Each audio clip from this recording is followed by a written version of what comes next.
വരവെടുത്തുവോ ഈസാ നബിയുടെ തിരിച്ചുവരവും എന്ന വളരെ പ്രസക്തമായ ഒരു വിഷയമാണ്. ഈ വിഷയം ഈ സദസ്സിന് ഞാൻ സമർപ്പിക്കുകയാണ്. ഇതൊരു പഠനം കൂടിയാണ്. സാധാരണ ഒരു വഅദ് കേൾക്കുന്ന ലാഘവത്തോടെ ഇന്നത്തെ പ്രഭാഷണം നിങ്ങൾ കേൾക്കരുത്. സാധാരണ ഒരു വഅദ് പോലെയല്ല ഇന്നത്തെ വഅദ്. ഇതൊരു വലിയ പഠനമാണ്. നമ്മളൊക്കെ മനസ്സിലാക്കിയിരിക്കേണ്ട വളരെ പ്രധാനപ്പെട്ട ചില ഹദീസുകളിലൂടെയുള്ള ഒരു യാത്രയാണ്.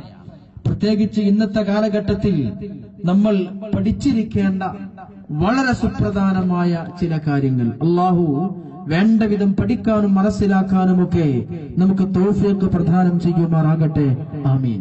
ഇവിടെ ചർച്ച ചെയ്യാനുള്ളത് മഹദി ഇമാമിനെ കുറിച്ചും ഈസാ നബി അലൈഹിസ്സലാത്തു വസ്സലാമിനെ കുറിച്ചും അവരുടെ വരവുകളെ കുറിച്ചുമാണ്. അന്ത്യനാളിന്റെ ലക്ഷണങ്ങൾ നമ്മുടെ മുമ്പിൽ ഇന്ന് സുതരാം നമ്മൾ കണ്ടുകൊണ്ടിരിക്കുന്നു. അന്ത്യനാൾ അടുത്തു എന്ന് നമ്മളൊക്കെ പ്രസംഗങ്ങളിലൂടെ കേട്ടുകൊണ്ടിരിക്കുകയും ചെയ്യുന്നു.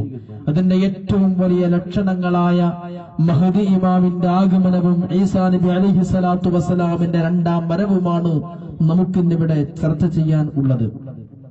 പ്രിയമുള്ള മുഅ്മിനീങ്ങളെ, ആദ്യമായി ഞാൻ ഉണർത്താൻ ആഗ്രഹിക്കുന്നത് ഈ വിഷയകമായി നിങ്ങൾക്ക് റഫറൻസായി നിങ്ങൾ ഇന്നത്തെ പ്രഭാഷണം സ്വീകരിക്കണം.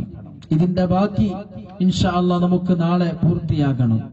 ദജ്ജാലിന്റെ വരവും ദജ്ജാലിനെ നശിപ്പിക്കലുമൊക്കെ പറയുന്നതോടുകൂടമേ നമ്മുടെ ഈ വിഷയം പൂർത്തിയാവുകയുള്ളൂ. പ്രിയമുള്ള സഹോദരി സഹോദരങ്ങളെ, ഇന്ന് ലോകത്തെവിടെയും അധാർമികതയും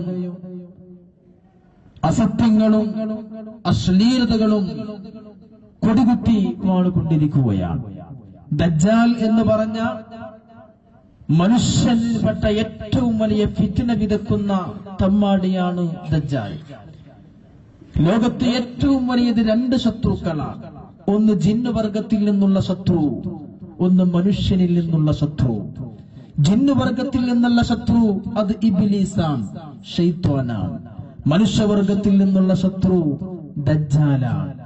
ഇബ്ലീസ് എന്നത് ജിന്നുവർഗത്തിൽ നിന്നുള്ളത്, ദജ്ജാൽ മനുഷ്യനാണ്, മനുഷ്യവർഗത്തിൽ നിന്നുള്ളത്.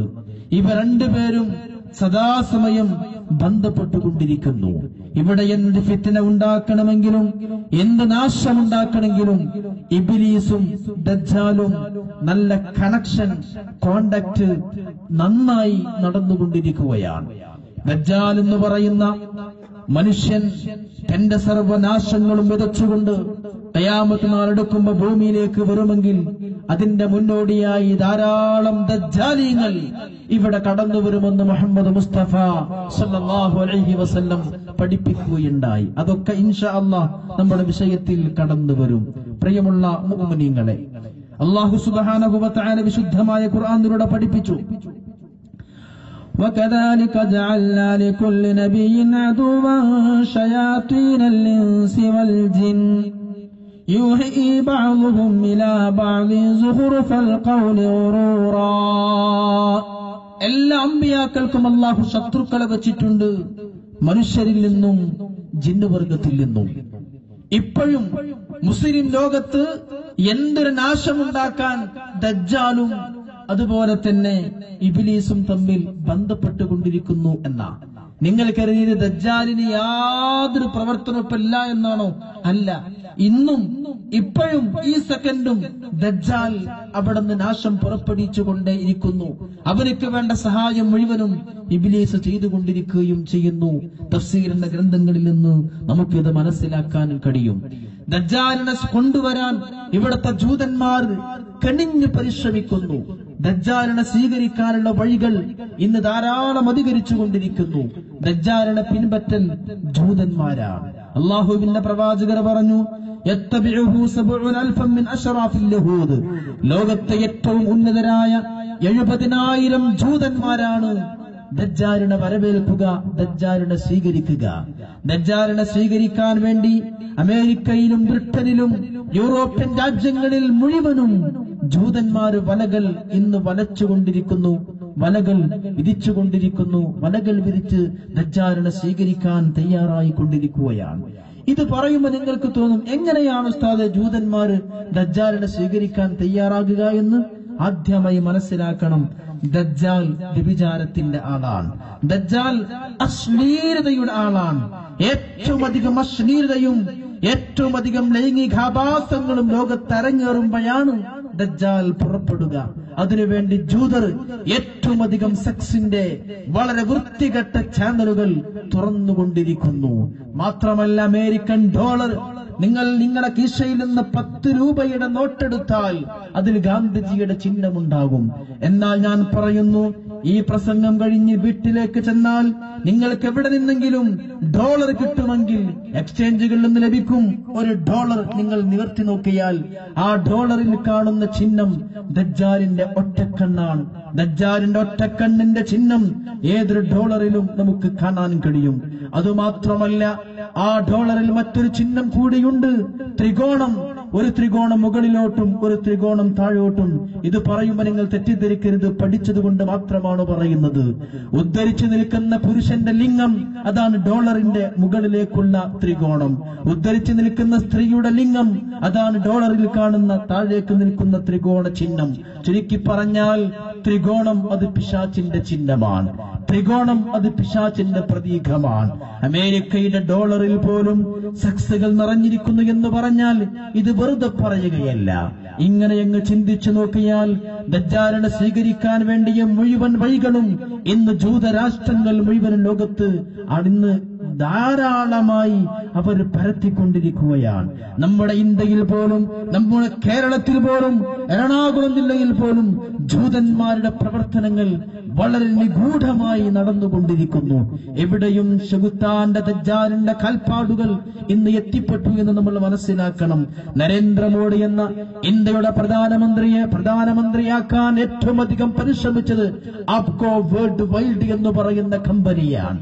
അതിന്റെ മുഴുവൻ ഡയറക്ടർമാരും ഇസ്രായേൽ എന്ന ജൂതരാഷ്ട്രത്തിന്റെ മൊസാദ് എന്ന ഏറ്റവും വലിയ രഹസ്യാന്വേഷണ വിഭാഗത്തിന്റെ റിട്ടയർഡായ വിരമിച്ച ഉദ്യോഗസ്ഥരാണ് ആപ്കോ വേൾഡ് വൈൽഡിന്റെ മുഴുവൻ ഡയറക്ടർമാരും. അവരാണ് പ്രിയപ്പെട്ട മുഅ്മിനീങ്ങളെ പ്രചാരണം നടത്തിയത്. ഇതിന്റെ പിന്നിലും ജൂത കൈകളുണ്ട് എന്ന് മനസ്സിലാക്കുക. പശ്ചിമ ബംഗാളിലും മറ്റുമൊക്കെ ആയിരക്കണക്കിന് ഏക്കറുകൾ ജൂതന്മാർ ഇന്ന് പാട്ടത്തിലെടുത്തിരിക്കുകയാണ്. എവിടെയും ജൂതരുടെ കൈകളാണ്. ഇതൊക്കെ ഞാൻ പറയുമ്പോ, ഞാൻ ഹദീസുകൾ ഓതുമ്പോൾ നിങ്ങൾ അത്ഭുതപ്പെട്ടു പോകും. പ്രിയപ്പെട്ട മുഅ്മിനീങ്ങൾ ചിന്തിക്കണം, മനസ്സിലാക്കണം. എവിടെയും ചെകുത്താനെ സ്വീകരിക്കാൻ ജൂതന്മാര് ഇന്ന് കെണിയിട്ടിരിക്കുകയാണ്. നമ്മൾ മുസ്ലിമീങ്ങൾ അത് മനസ്സിലാക്കുന്നില്ല. പ്രിയമുള്ള സഹോദരങ്ങൾ ചിന്തിക്കണം. എവിടെയും ദജ്ജാലിന് ഏറ്റവും ഇഷ്ടപ്പെട്ട സംഗതി ലോകത്ത് വ്യാപിച്ചു കഴിഞ്ഞാൽ അവൻ ഇറങ്ങി വരും എന്നാണ്. ദജ്ജാലിന് ഏറ്റവും ഇഷ്ടപ്പെട്ടത്, പ്രിയപ്പെട്ടവരെ, ഒറ്റക്കണ്ണ് എന്ന ഈ പ്രതീകമാണ്. അതുപോലെ തന്നെ ത്രികോണം, അതുപോലെ ത്രിയേകത്വം. നിങ്ങൾ അല്പം വിദ്യാഭ്യാസപരമായി അല്പം ചിന്തിക്കാൻ താല്പര്യമുള്ള ആളുകൾ എന്നോട് സഹകരിക്കണം. എന്റെ പ്രിയങ്കരായ ഉമ്മപങ്കന്മാർ ഒരുപക്ഷെ പ്രസംഗത്തിന്റെ തുടക്കത്തിലുള്ള ഭാഗങ്ങൾ കേൾക്കുമ്പോ നിങ്ങൾക്ക് ഉൾക്കൊള്ളാൻ പ്രയാസമുണ്ടാകും. പക്ഷെ ഇത് പഠനമായതുകൊണ്ട് ക്ഷമിക്കുക. ഇൻഷാ അല്ലാഹ് എല്ലാവരെയും ഉൾക്കൊണ്ടുകൊണ്ടാണ് എന്റെ വിഷയം ഞാൻ കൊണ്ടുപോകുന്നത്. പ്രിയപ്പെട്ടവർ, ഇത് ഡിസംബർ മാസമാണ്. ഇത് ഡിസംബർ മാസമാണ്, ക്രിസ്തുമസിന്റെ മാസമാണ്. ഡിസംബർ മാസത്തിൽ ഞാൻ പറയുന്നു, യേശുവിന്റെ ഖബർ എവിടെ എന്ന് ലോകത്ത് ഇതുവരെ ക്രിസ്ത്യാനികൾക്ക് കാണിച്ചു തരാൻ കഴിഞ്ഞിട്ടില്ല.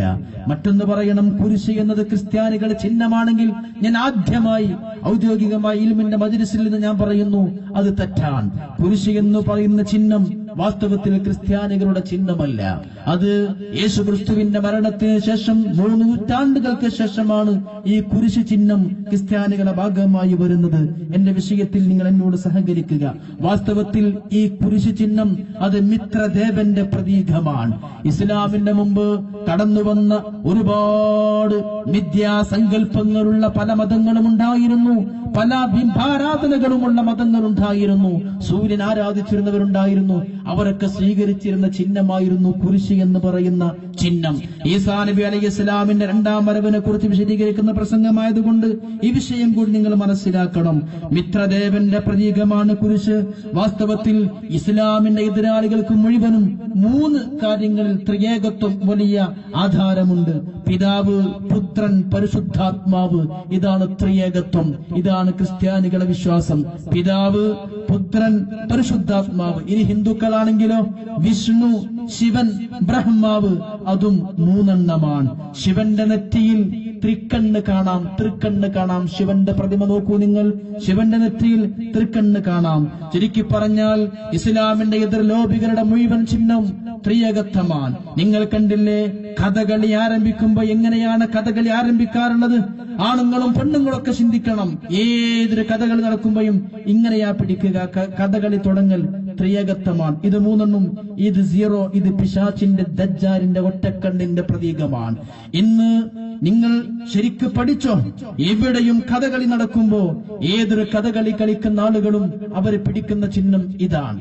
ഇത് ദജ്ജാലിന്റെ ഒറ്റക്കണ്ണ്. 2 ഇത് 0, ഇത് ഒറ്റക്കണ്ണ്. ഇത് 3, ഇത് ത്രിയേകത്വമാണ്. ചുരുക്കി പറഞ്ഞാൽ വിഷ്ണു, ശിവൻ, ബ്രഹ്മാവ്, അല്ലെങ്കിൽ പിതാവ്, പുത്രൻ, പരിശുദ്ധാത്മാവ്, ഇത് ദജ്ജാലിന്റെ ഒറ്റക്കണ്ണും.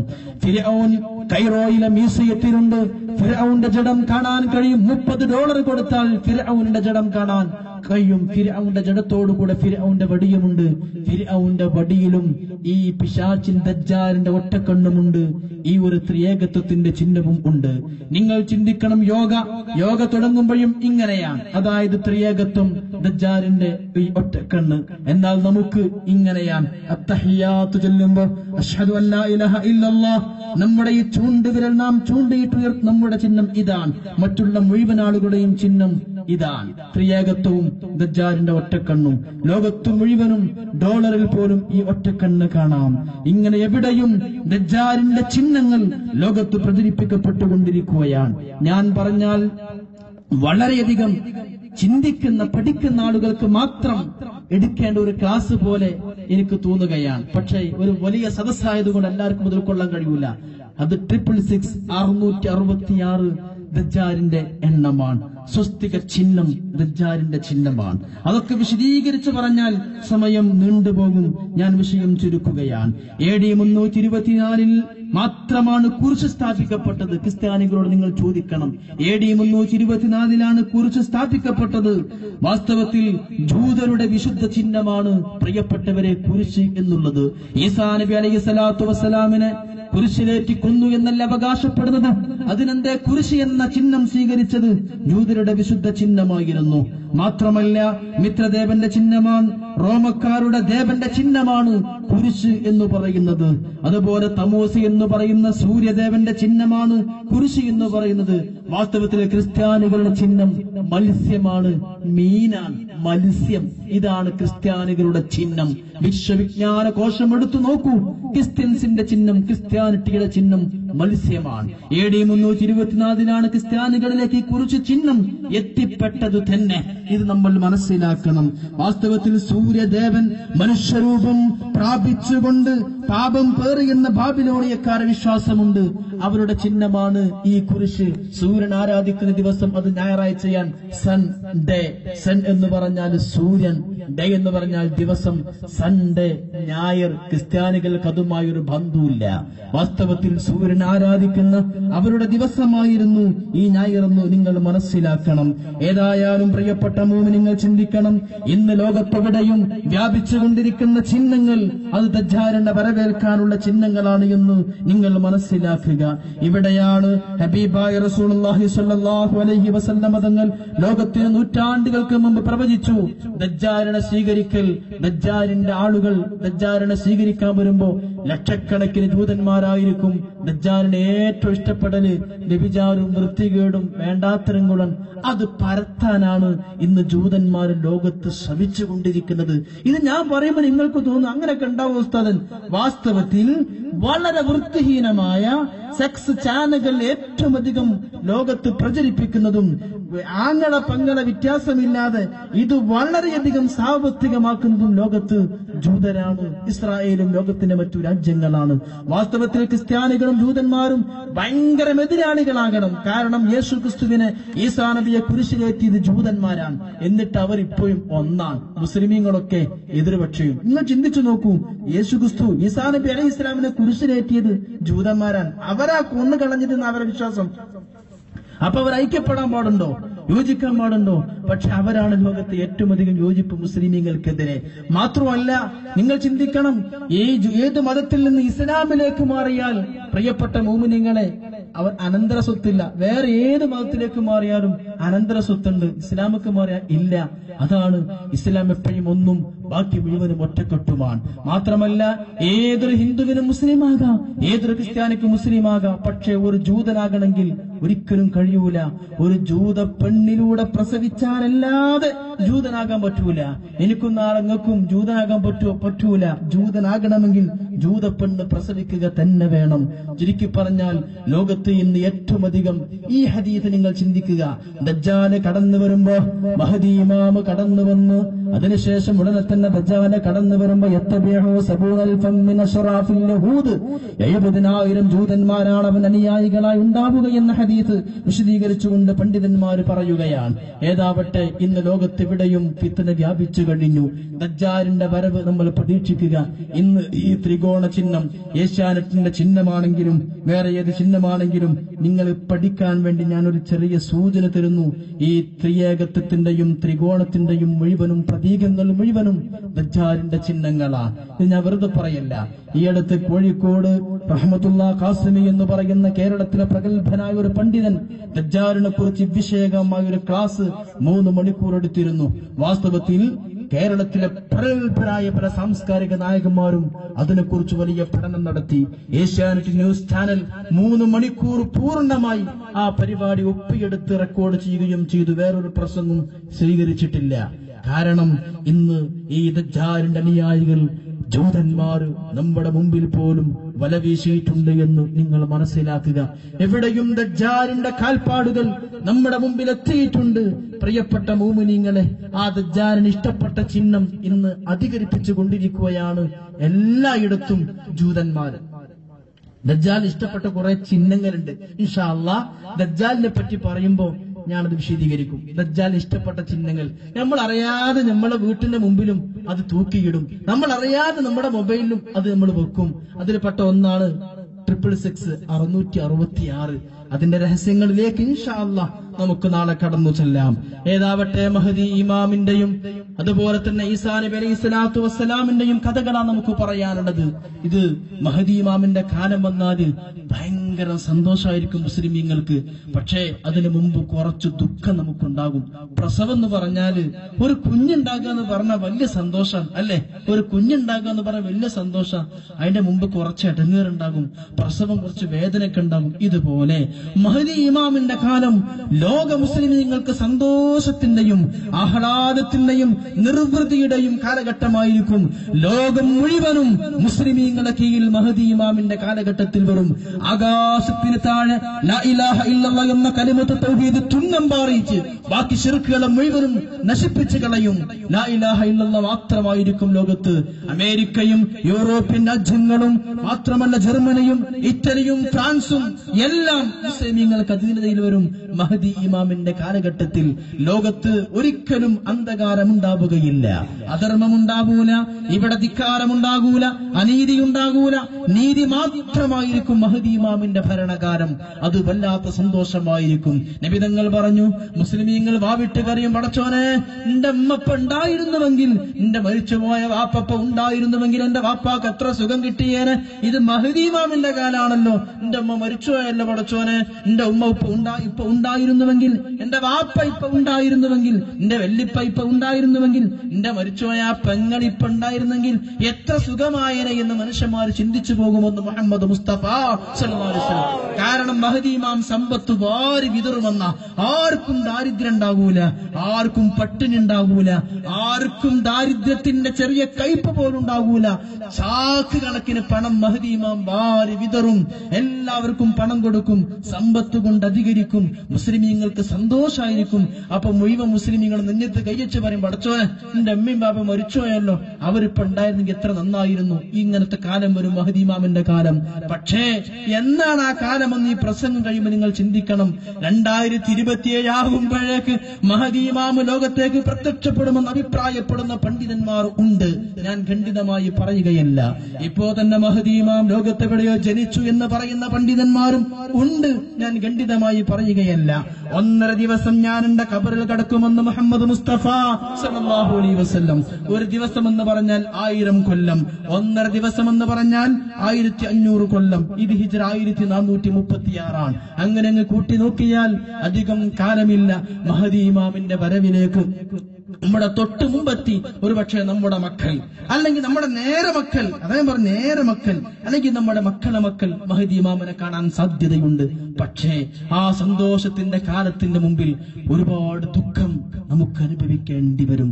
ഒരു പ്രസവത്തിലൂടെ ഒരു കുഞ്ഞുണ്ടാകുമ്പോ സന്തോഷം ഉണ്ടാകും. ആ സന്തോഷത്തിന്റെ പിന്നിൽ കുറെ ബുദ്ധിമുട്ടുള്ള പോലെ മഹദി ഇമാമിന്റെ വരവിന്റെ തൊട്ട് മുമ്പ് കുറെ ബുദ്ധിമുട്ട് മുസ്ലിമീങ്ങൾക്ക് അനുഭവിക്കേണ്ടി വരും.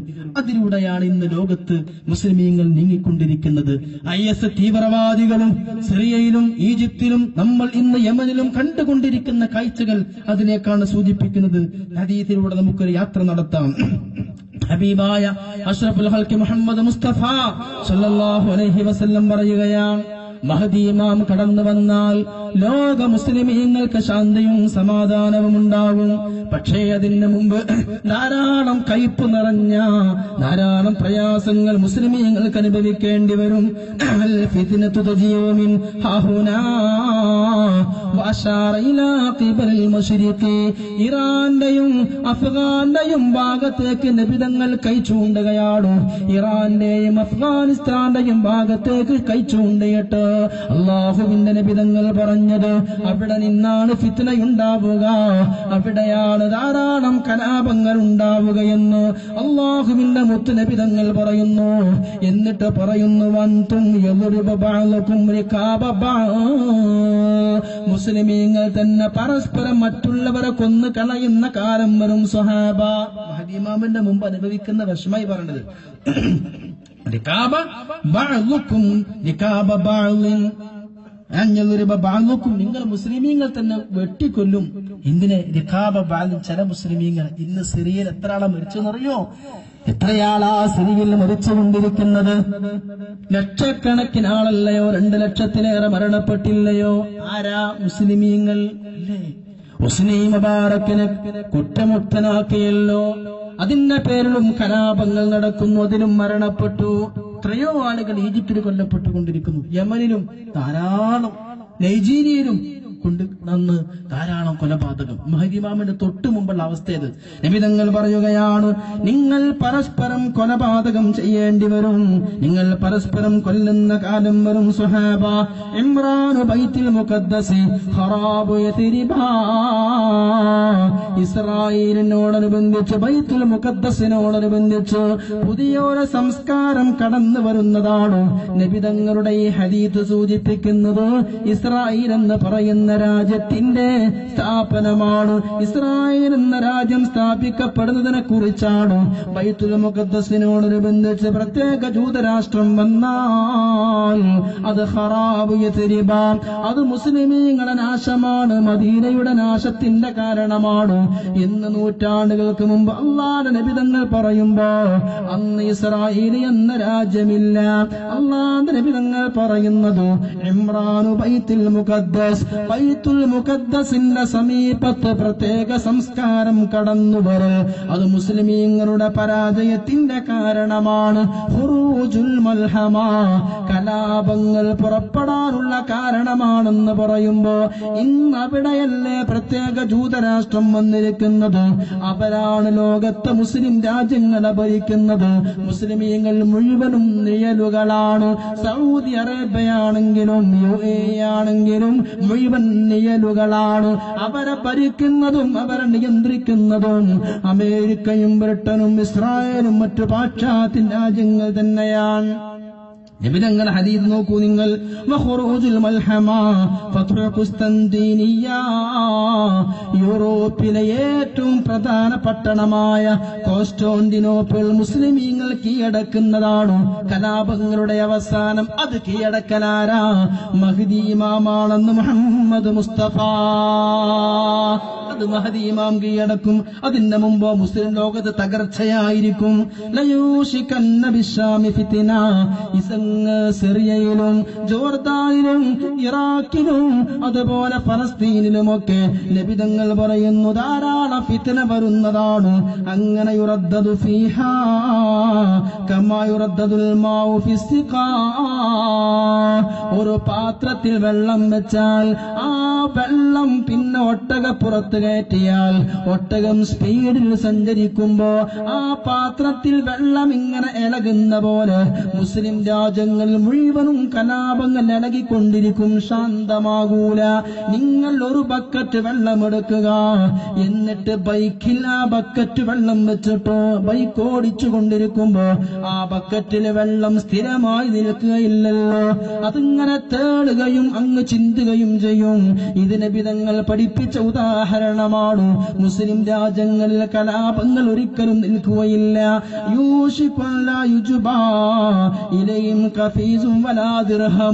ഇറാഖിലും സിറിയയിലുമൊക്കെ പാവപ്പെട്ട മുസ്ലിമീങ്ങൾക്ക് തിന്നാനുള്ള റൊട്ടി പോലും കിട്ടാത്ത കാലം വരുന്നതാണ്.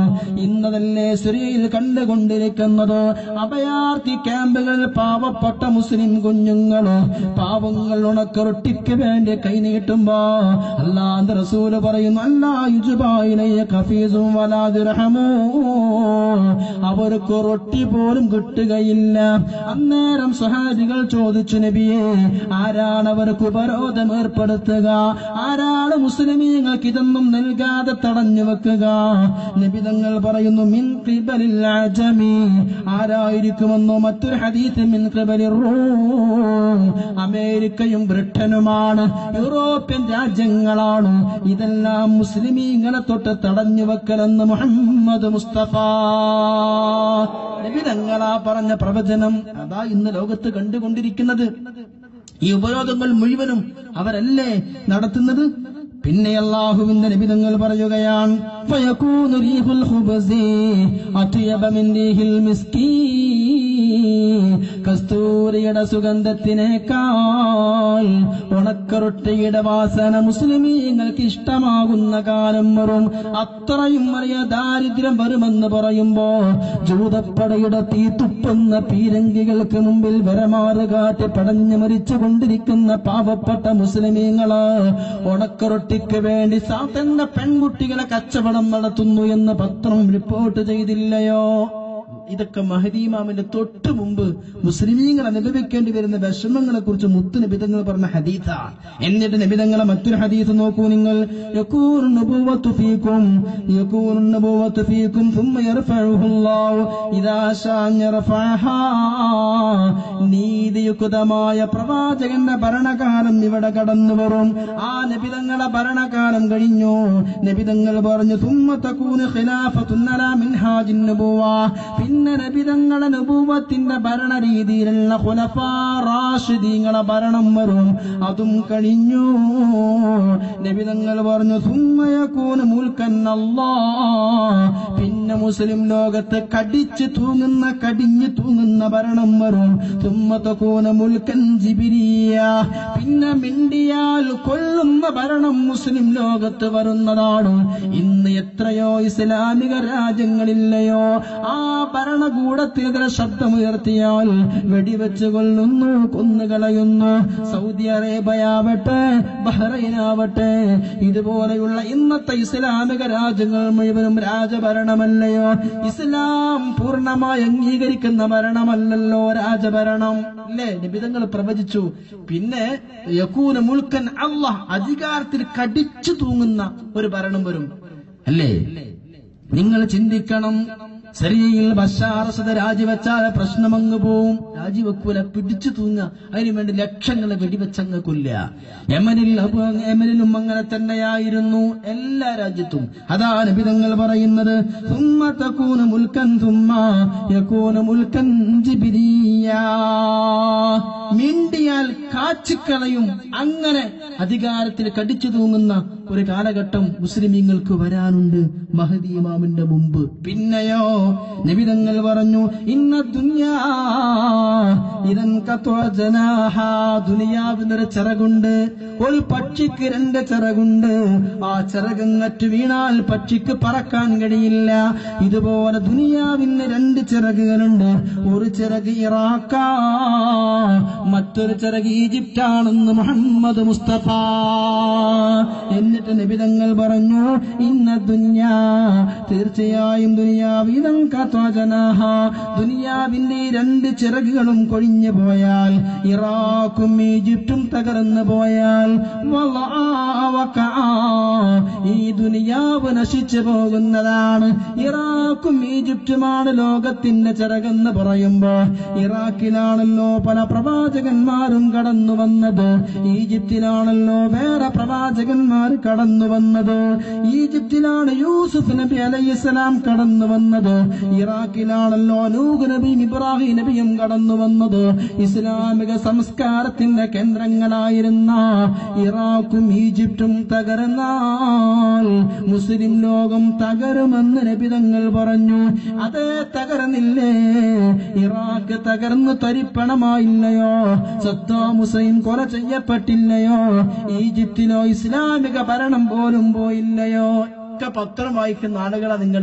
ഈ ഹദീസ് നിങ്ങളൊന്ന് ശരിക്കും ആലോചിച്ച് നോക്കുക. ലോകത്തിന്റെ രണ്ട് ചിറക്, ആ രണ്ട് ചിറകാണ്ട് അറ്റുപോയാൽ ലോകം തകരും. ലോകത്തിന്റെ ചിറക് ഈജിപ്തും ഇറാഖുമാണ്. അത് രണ്ടും തകർത്തു. നിങ്ങളൊക്കെ പത്രം വായിക്കുന്ന ആളുകളാ.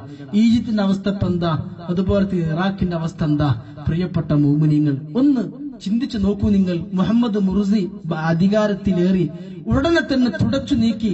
ഇപ്പോ പട്ടാള ഭരണം അല്ലേ? പുതിയ പ്രസിഡന്റായി പട്ടാള മേധാവി അധികാരമേറ്റു. ഇറാഖിലോ പ്രിയപ്പെട്ട മുഅ്മിനീങ്ങളെ സദ്ദാം ഹുസൈനെ കൊന്നുകളഞ്ഞു. നൂരിമാലിക്ക് കേരി, നൂരിമാലിക്കിനെ കളഞ്ഞു.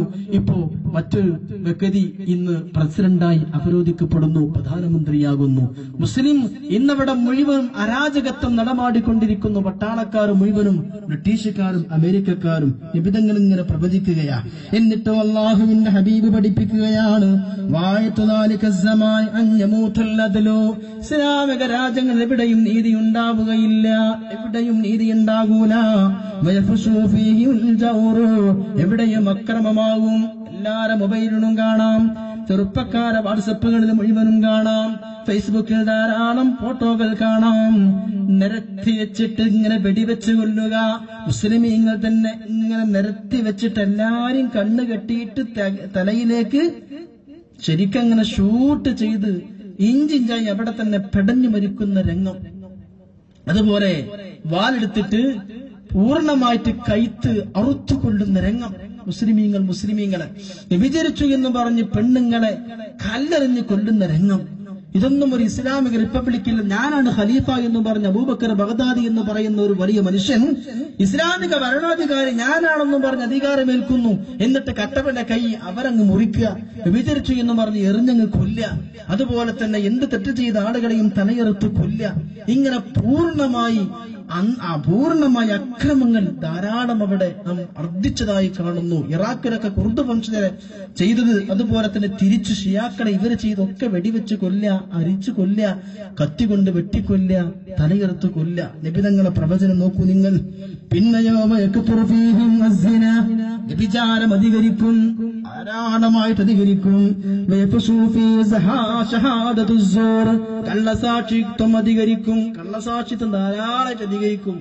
ഒക്കെ നുണ പറയാ, നീതികളൊക്കെ ലംഘിക്കപ്പെട്ടു, നീതിയൊക്കെ അനീതിയാകും. ഇങ്ങനത്തെ കാലം വരും.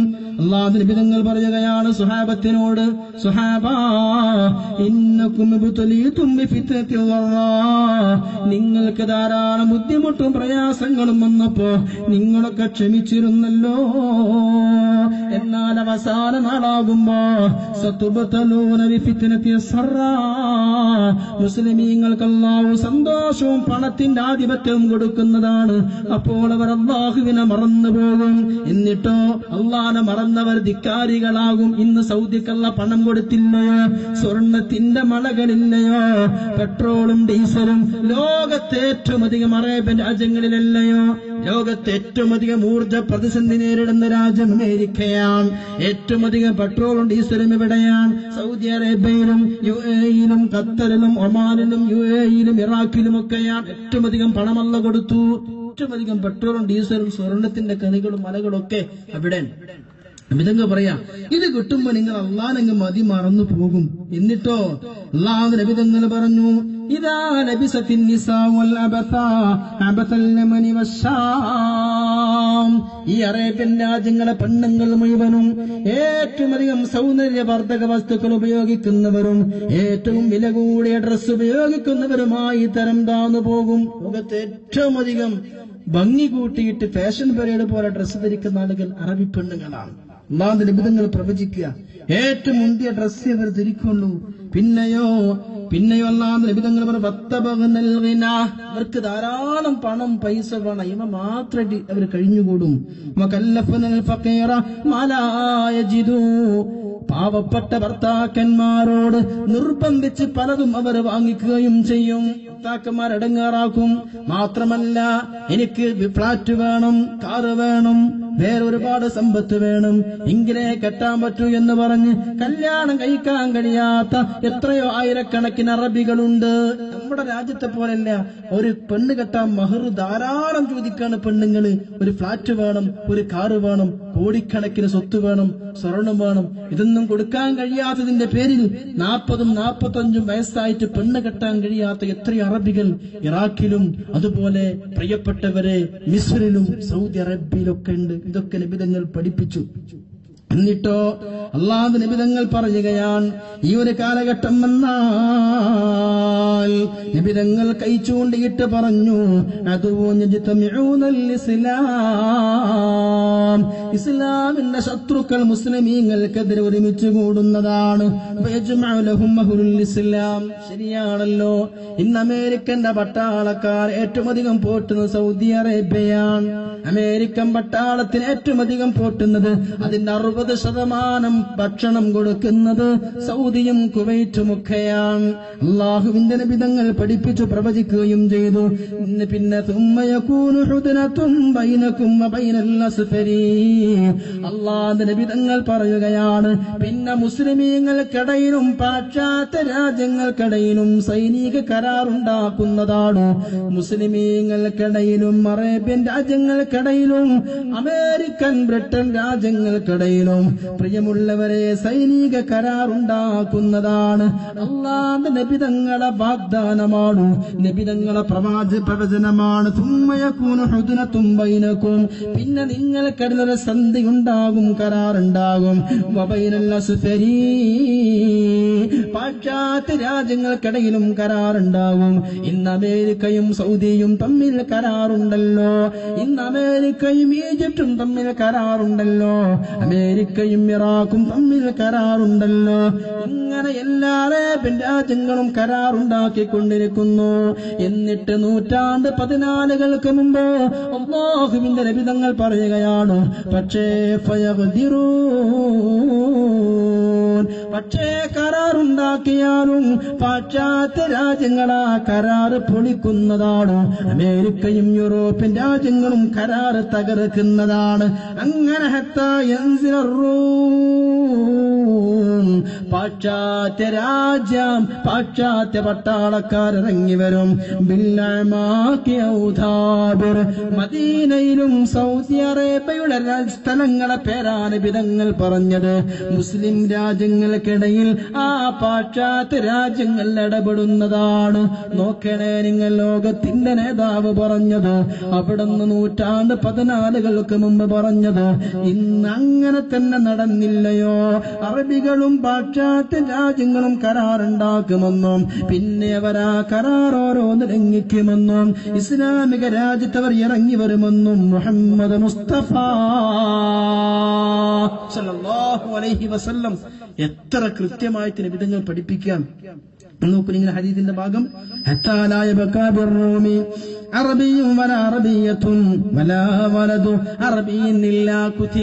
പിന്നെ മുസ്ലിമീങ്ങളെ തെരഞ്ഞു പിടിച്ച് കൊല്ലാൻ നോക്കും. അവര് എവിടെയും മുസ്ലിമീങ്ങളെ പീഡിപ്പിക്കാൻ നോക്കും.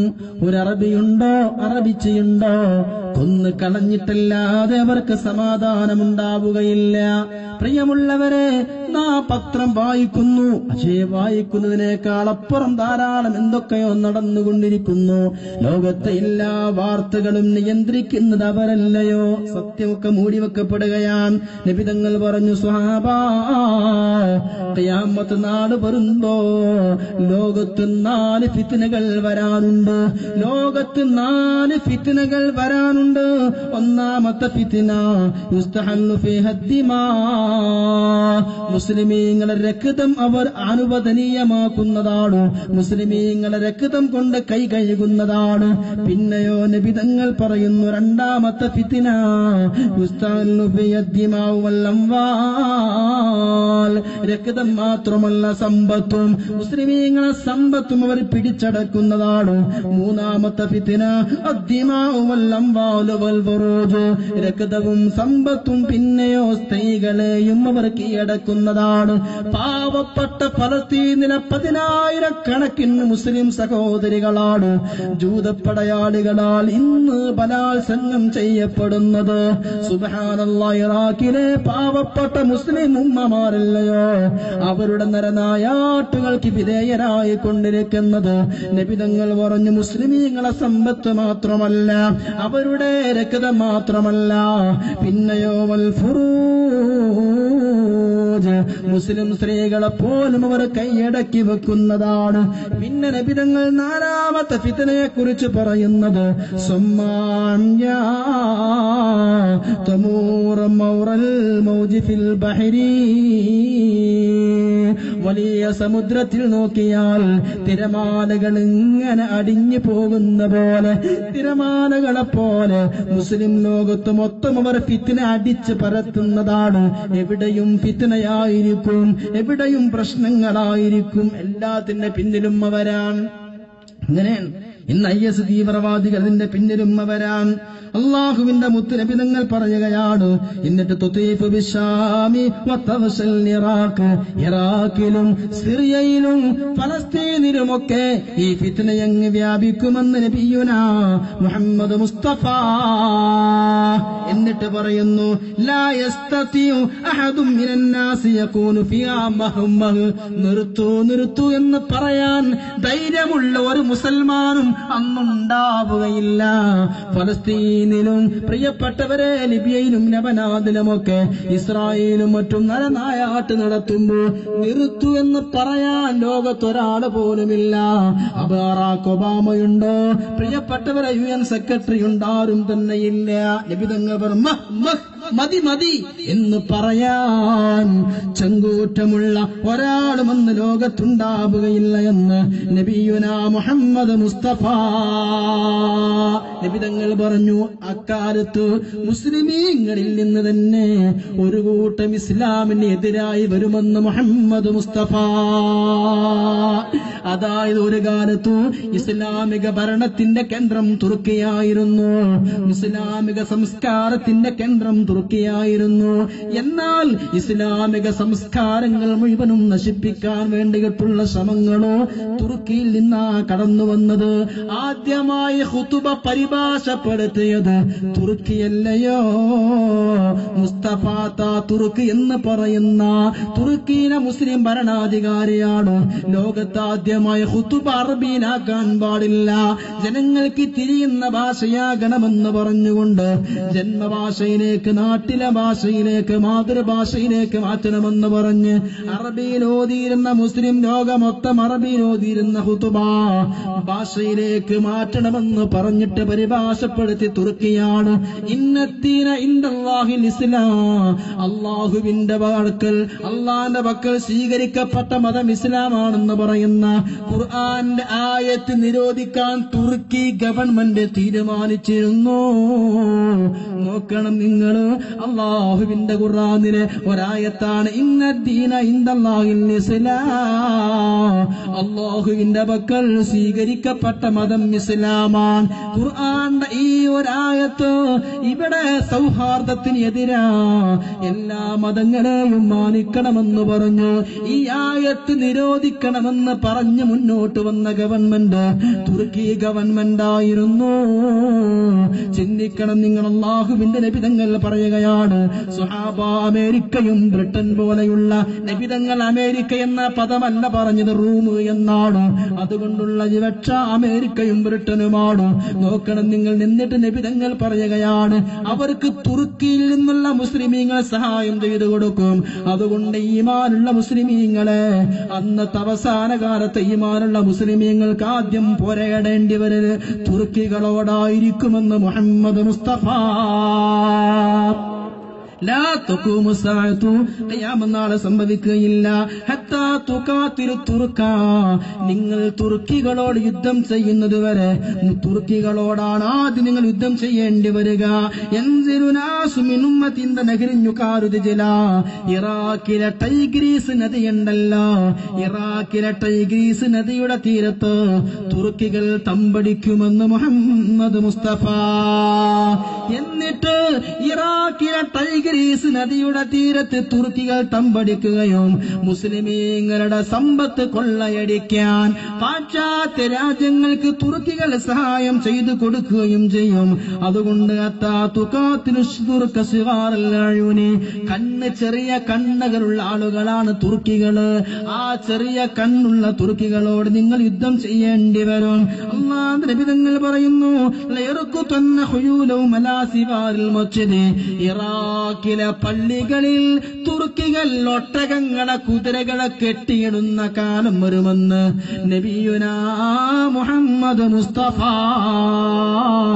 ഇറാഖിലെ പള്ളികളിൽ, ഇറാഖിലെ പള്ളിയുടെ തൂണുകളിൽ തുർക്കിയിലെ ആളുകൾ അവരെ മൃഗങ്ങളെ കെട്ടിയിടുന്ന കാലം വരും എന്ന് അല്ലാഹുവിന്റെ മുത്തുനബി തങ്ങൾ പറയുമ്പോ പിന്നെ പറഞ്ഞു, അങ്ങനെ ആ കാലത്ത് ലാ തഖൂമു സഅതു ഹത്താ യസുറൽ ഫുറാത്ത് മിൻ ജബലിൻ മിൻ ദഹബിൻ, ഇറാഖിലെ യൂഫ്രട്ടീസ് നദിയിൽ വലിയ സ്വർണത്തിന്റെ മല ഉണ്ടാകുമെന്ന് മുഹമ്മദ് മുസ്തഫ.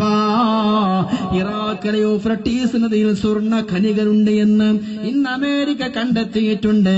അത് പിടിച്ചടക്കാനാണ് ഇറാഖിൽ ഏറ്റവും അധികം അമേരിക്കൻ സൈന്യം തമ്പടിക്കുന്നത്. ഇറാഖിലെ യൂഫ്രട്ടീസ് നദിയിൽ സ്വർണത്തിന്റെ മലകൾ കടന്നു വരും. എന്നിട്ട് അല്ലാഹുവിന്റെ നബി തങ്ങൾ പറയുകയാണ്, യഖ്തതിലുന്നാസു അലൈ, ആ ഇറാഖിലെ യൂഫ്രട്ടീസ് നദിയിലെ സ്വർണത്തിന് വേണ്ടി ജനങ്ങൾ അടിപിടി കൂടുന്നതാണ്. ഫമൻ ഹലറഹു, നിങ്ങൾ ആരെങ്കിലും വന്നുണ്ടെങ്കിൽ ഫലാ യഖുദ് മിൻഹു ശൈആ, ഒരു ചെറിയ ഒരു ഗ്രാം പോലും സ്വർണം നിങ്ങൾ എടുത്തു പോകരുത്, മുസ്ലിമീങ്ങൾ അത് നാശമാണ് എന്നിങ്ങനെ അല്ലാഹുവിന്റെ മുത്തുനബി തങ്ങൾ പറയുകയാണ്. എന്നിട്ട് പറഞ്ഞു, അങ്ങ് അക്കാലത്ത് ഹത്താ യബ്സുക ബഅദുഹും ബഅദ്, മുസ്ലിമീങ്ങൾ പരസ്പരം ഒരു മുസൽമാൻ മറ്റേ മുസൽമാന്റെ മുഖത്ത് തുപ്പുന്ന കാലം വരും. അങ്ങനെ മറ്റുള്ളവരെ നിന്ദിക്കുന്ന കാലം എന്നിട്ടല്ലാതെ ഖിയാമത്ത് സംഭവിക്കുകയില്ല. അങ്ങനെ ഇറാഖ് എന്ന രാജ്യത്ത് പട്ടിണി പടരുമ്പോ സുന്ദരിയായ മകളെയും പിടിച്ചുകൊണ്ട് മുസ്ലിം പിതാവ് അങ്ങാടിയിലേക്ക് ഇറങ്ങും. എന്നിട്ട് പറയും,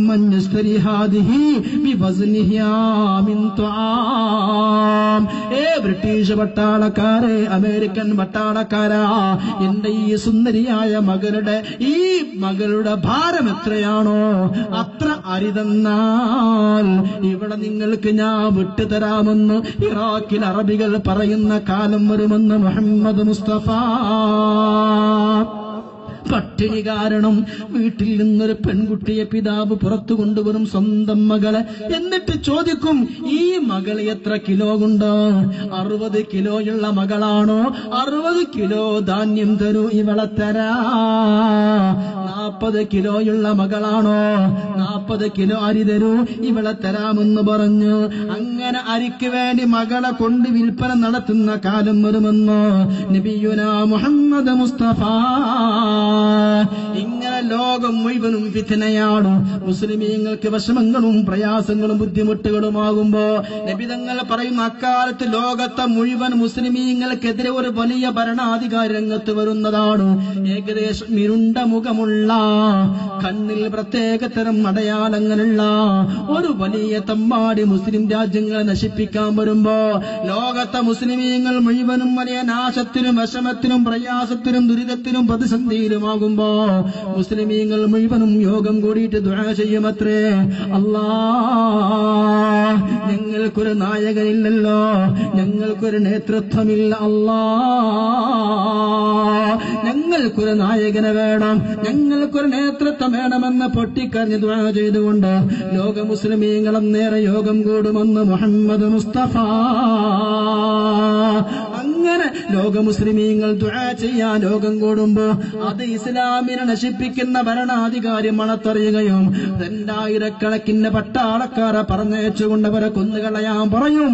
അവസാനം ആ അധികാരി പറയുമത്രേ, ഞാനിതാ മദീന പോലും ചുട്ടുകരിക്കാൻ പോവുകയാണെന്ന് പറഞ്ഞു. അല്ലാഹുവിന്റെ റസൂലിന്റെ റൗള പോലും കരിക്കാമെന്ന് പറഞ്ഞുകൊണ്ട് രംഗപ്രവേശനം ചെയ്യുമ്പോഴാണ് ലോക മുസ്ലിമീങ്ങൾക്കുള്ള നായകനെ കൊടുക്കുകയാ, ലോക മുസ്ലിമീങ്ങൾക്കുള്ള വലിയ നേതൃത്വം കൊടുക്കുകയാണ്. അതാണ് നമ്മൾ പറയുന്ന മഹാനായ ഇമാമുനാ മഹ്ദി. നോക്കണം നിങ്ങൾ, അങ്ങനെ ലോക മുസ്ലിമീങ്ങളെ നശിപ്പിക്കുകയും ലോക മുസ്ലിമീങ്ങളെ പാവപ്പെട്ടവരെ ക്രൂരമായി പീഡിപ്പിക്കുകയും ചെയ്തുകൊണ്ട് ലോകത്താ വലിയൊരു ഭരണാധികാരി അതേതെങ്കിലും അമേരിക്കൻ പ്രസിഡന്റ് ആകാം, അല്ലെങ്കിൽ ഏതെങ്കിലും ഐക്യരാഷ്ട്രസഭയുടെ സെക്രട്ടറി ജനറൽ ആകാം. ഇപ്പോഴത്തെവരാണെന്ന് ഞാൻ പറയുന്നില്ല.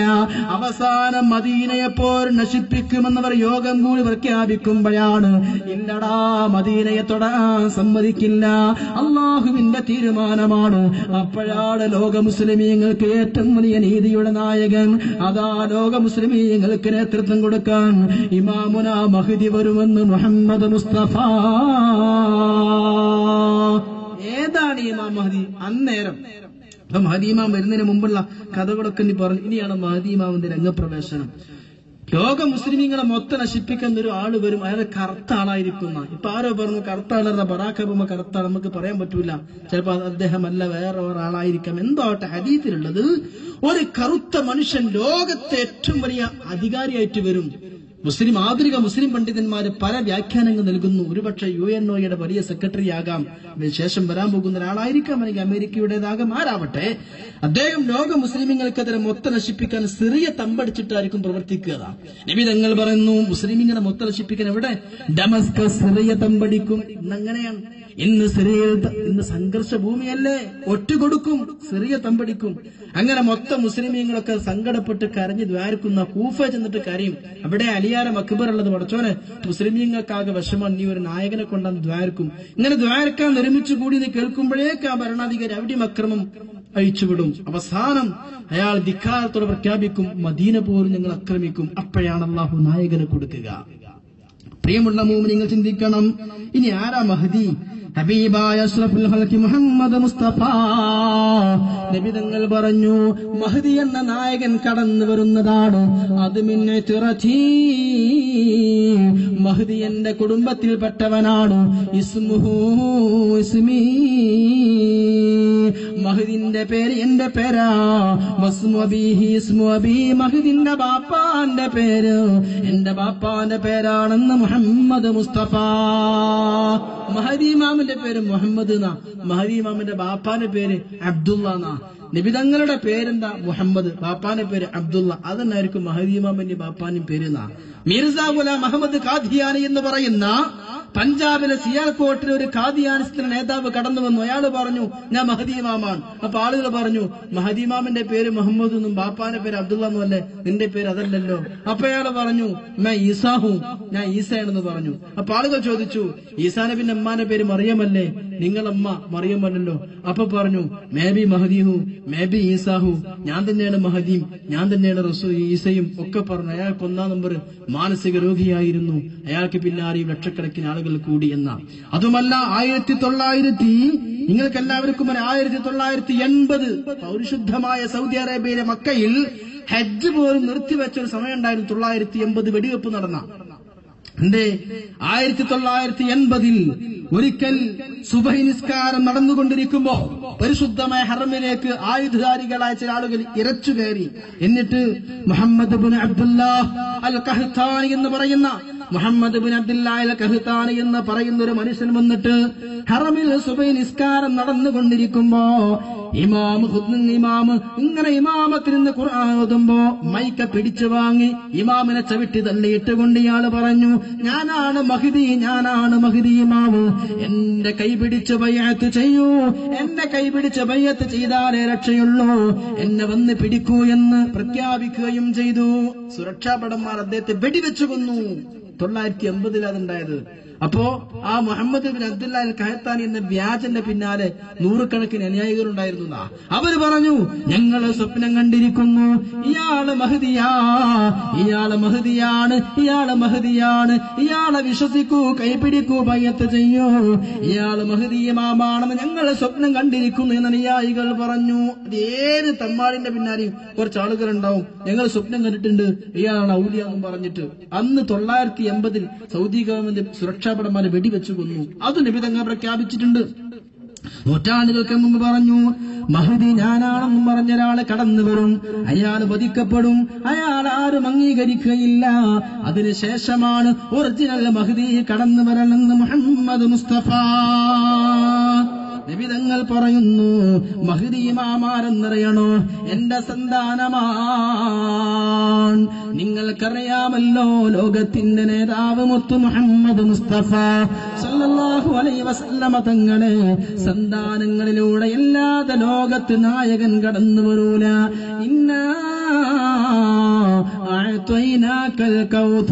നബിയെ, നിങ്ങൾക്ക് നാം കൗസർ നൽകിയിരിക്കുന്നു. ഹൗലുൽ കൗസർ എന്നാണ് ഒരർത്ഥം, പക്ഷേ പ്രബലമായ അർത്ഥം അതുമല്ല. ഇവിടെ അല്ലാഹ് പറഞ്ഞത് ഇന്നഅതൈനാകൽ കൗസർ, നബിയെ നിങ്ങൾക്ക് നാം കൗസർ നൽകി എന്നാണ്. കൗസർ എന്നാൽ ധാരാളം മക്കളെ തന്നു എന്നാ. ഇന്നെവിടെ നോക്കിയാലും ദുആ സമ്മേളനത്തിന് തങ്ങന്മാര്, ഏത് സംഘടനയുടെ പ്രസിഡന്റ് സ്ഥാനത്തും തങ്ങന്മാര്. നോക്കണം നിങ്ങൾ, അല്ലാഹുവിന്റെ നബി തങ്ങളെ രണ്ടാമത്തെ മകൻ അബ്ദുള്ളയും മരിച്ചു, ആൺമക്കളൊക്കെ മരിച്ചു. നബി തങ്ങൾ വിഷമിക്കുകയാണ്. അന്നേരം മക്കത്തെ കാഫിരിങ്ങൾ കളിയാക്കി പറഞ്ഞു, മുഹമ്മദിന് ആൺകുട്ടികളില്ല, മുഹമ്മദിന് മക്കൾ ജീവിക്കുകയില്ല, മുഹമ്മദ് കുറ്റിയറ്റുപോയി, മുഹമ്മദിന്റെ വംശം നശിച്ചു പോയി എന്ന് കളിയാക്കിയപ്പോഴാണ് അല്ലാഹ് ഇറക്കിയത്, നബിയെ അവരെന്തെങ്കിലും പറഞ്ഞോട്ടെ, ഇന്നഅതൈനാകൽ കൗസർ, നിങ്ങൾക്ക് നാം ധാരാളം തന്നിരിക്കുന്നു, നിങ്ങൾ നബിയെ ധാരാളം മക്കളെ തന്നിരിക്കുന്നു. നോക്കൂ നിങ്ങൾ, എത്ര സയ്യിദന്മാര് ലോകത്തുണ്ട്, എത്ര തങ്ങന്മാര് ലോകത്തുണ്ട്, എല്ലാവർക്കും അവരെ വേണം, നിക്കാഹിനും ഉദ്ഘാടനത്തിനും അവരെ വേണം. ഏതാവട്ടെ, മഹ്ദി എന്ന ലോകത്തിന്റെ നായകൻ എന്റെ പരമ്പരയിലാ, എന്റെ പേരാണ് മഹ്ദിന്റെ പേര്, എന്റെ ബാപ്പാന്റെ പേരാ മഹ്ദിന്റെ ബാപ്പാന്റെ പേര്. ഇനിയോ പ്രിയമുള്ളവരെ, നിങ്ങൾ ചിന്തിക്കണം, മഹ്ദി ഇമാം ലോകത്ത് കടന്നു വരുമ്പോ അതിന് ലക്ഷണമുണ്ട്. എന്താ ലക്ഷണം? നബി തങ്ങൾ പറഞ്ഞു, ഇന്നലിൽ മഹ്ദിയായതേനി ലം തകൂനാ മുൻദു ഖലഖസ് സമാവാതി വൽ അർള. ഈ 2014 മഹ്ദി ഇമാം വരൂല കേട്ടോ. നബി തങ്ങൾ പറഞ്ഞു, മഹ്ദി ഇമാം വരുന്നതിന് മുമ്പ് തൻകസിബുൽ ഖമറു ലിഅവ്വൽ ലൈലത്തിൻ മിൻ റമളാൻ, റമളാന്റെ ഒന്നാമത്തെ രാത്രി ചന്ദ്രഗ്രഹണമുണ്ടാകുമെന്നും വതൻകസിബു ശംസു ബിൻ നിസ്ഫി റമളാൻ, റമളാൻ 15 രാത്രി സൂര്യഗ്രഹണമുണ്ടാകുമെന്നും മുഹമ്മദ് മുസ്തഫ. മഹ്ദി ഇമാം ഒരു മുഹറം മാസത്തിലാണ് കടന്നു വരല്. ആ മാസം കടന്നു വരുമ്പോ അതിന്റെ തൊട്ട് മുമ്പത്തെ റമളാനില് ഒന്നാമത്തെ രാത്രി ചന്ദ്രഗ്രഹണം, റമളാന്റെ പകുതിയിൽ സൂര്യഗ്രഹണവും ഉണ്ടാകുമെന്നാണ്. ഈ കഴിഞ്ഞ റമളാനിൽ നമ്മളങ്ങനെ അനുഭവിച്ചിട്ടില്ലല്ലോ. മഹ്ദി ഇമാം വരുന്നതിന്റെ 2 ലക്ഷണം കേട്ടോ. റമളാന്റെ ഒന്നാമത്തെ രാത്രിയിൽ ചന്ദ്രഗ്രഹണമുണ്ടാകുമെന്നും റമളാൻ പകുതിയിൽ സൂര്യഗ്രഹണമുണ്ടാകുമെന്നും നബിയുനാ മുഹമ്മദ് മുസ്തഫ അത് മാത്രമല്ല മഹ്ദി ഇമാം കടന്നു വരുന്നതിന് വേറെ ഒരു ലക്ഷണം കൂടിയുണ്ട്. ഇദാ കാന സീഹത്തുൻ ഫീ റമളാൻ ഫിന്നിസ്ഫി മിൻ റമളാൻ ലൈലത ജുമുഅത്തിൻ, റമളാൻ പകുതിയാകുന്ന ദിവസം ഒരു വെള്ളിയാഴ്ച രാവ് വലിയ ഒരു ഗർജനം ലോകത്തുണ്ടാകുമെന്ന്, ലോകത്തൊരു വലിയ അട്ടഹാസം ഉണ്ടാകുമെന്നും, ഫതകൂനു ഹദ്ദാ, ഈ ലോകത്ത് മൊത്തം പ്രകമ്പനം കൊള്ളിക്കുന്ന ഒരു വലിയ മുഴക്കമുണ്ടാകുമെന്നും, തൂക്കിമുന്നായിമ, ഏത് കൂർക്കം വലിച്ച് കടന്നുറങ്ങുന്നവനെയും ഉറക്കിനെ കെടുത്തി കളയുന്ന, വെട്ടെന്നുണർത്തി കളയുന്ന വലിയ മുഴക്കമാ റമളാനിലുണ്ടാകും. എങ്ങനെ എല്ലാവരും പേടിച്ച് റൂമിൽ നിന്ന് പുറത്തേക്ക് പോകുന്ന ഗംഭീര സൗണ്ടായിരിക്കുമെന്ന് മുഹമ്മദ് മുസ്തഫ. ഇതാണ് മഹ്ദി ഇമാം വരുന്നതിന്റെ അടയാളം. എന്നിട്ട് നബി തങ്ങൾ പറഞ്ഞു, അങ്ങനെ ആ വെള്ളിയാഴ്ച രാവിൽ ഗംഭീര മുഴക്കമുണ്ടാകും, ഭയങ്കര അട്ടാസം കേൾക്കാം. അങ്ങനെ ആ വെള്ളിയാഴ്ച രാവിലെ സുബഹി നിങ്ങൾ നിസ്കരിച്ചാൽ, ഫൈദാ സല്ലൈതുമുൽ ഫജ്റ മിൻ യൗമിൽ ജുമുഅ, അന്ന് വെള്ളിയാഴ്ച ജുമുഅന്റെ സുബഹി നിങ്ങൾ നിസ്കരിച്ചാൽ, ഫദ്ഖുലൂ ബയൂതകും, നിങ്ങളുടെ വീട്ടിന്റെ ഉള്ളിലേക്ക് കടക്കണം. വഗ്ലിഖൂ അബ്വാബകും, നിങ്ങളെല്ലാവരും വാതിലടക്കണം. വസുദ്ദൂ ഖവാകും, വീട്ടിന്റെ എല്ലാ ദ്വാരങ്ങളും നിങ്ങൾ അടക്കണം. മുദസ്സിറൂ അൻഫുസകും, എല്ലാവരും ശരിക്ക് പുതപ്പിട്ട് മൂടണം. ഫൈദാ ഹസസ്തും ബിസ്സൈഹ, ആ ഗംഭീര മുഴക്കം നിങ്ങൾ അറിഞ്ഞാൽ, ഫഖറൂ ലില്ലാഹി സുജ്ജദാ, അല്ലാഹു സുജൂദിലായി നിങ്ങളങ്ങ് വീണുകൊള്ളൂ. ആ കൊല്ലത്തെ ഹജ്ജിന് പ്പെടുന്നതാണ്. മിനയിൽ വെച്ച് വലിയ കലാപമുണ്ടാകുന്നതാ. മിനയിലെ ടെന്റ് ഉണ്ടല്ലോ, ഹജ്ജിന് പോയവരൊക്കെ മിനയിൽ രാപ്പാർത്തവരുണ്ട്, മിനയിൽ കല്ലെറിഞ്ഞവരുണ്ട്. ആ മഹ്ദി ഇമാം കടന്നു വരുന്ന കൊല്ലത്തെ ഹജ്ജിന്റെ വേളയിൽ അവിടെ മിനയിൽ ലക്ഷക്കണക്കിന് മുസ്ലിമീങ്ങൾ ഹാജിമാർ കൊല്ലപ്പെടുമെന്ന് മുഹമ്മദ് മുസ്തഫ.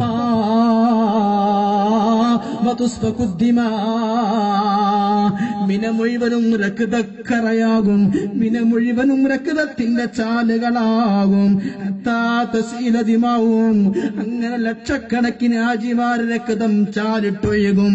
അനൽ ജംറത്തിൽ അഖബ, ദുൽഹിജ്ജ 10 കല്ലെറിയുന്ന ജംറത്തുൽ അഖബയുണ്ടല്ലോ, ആ ജംറത്തുൽ അഖബ മുഴുവനും ഹാജിമാരെ ചോരകൾ നിറയുന്ന കൊല്ലമാണെന്ന് മുഹമ്മദ് മുസ്തഫ.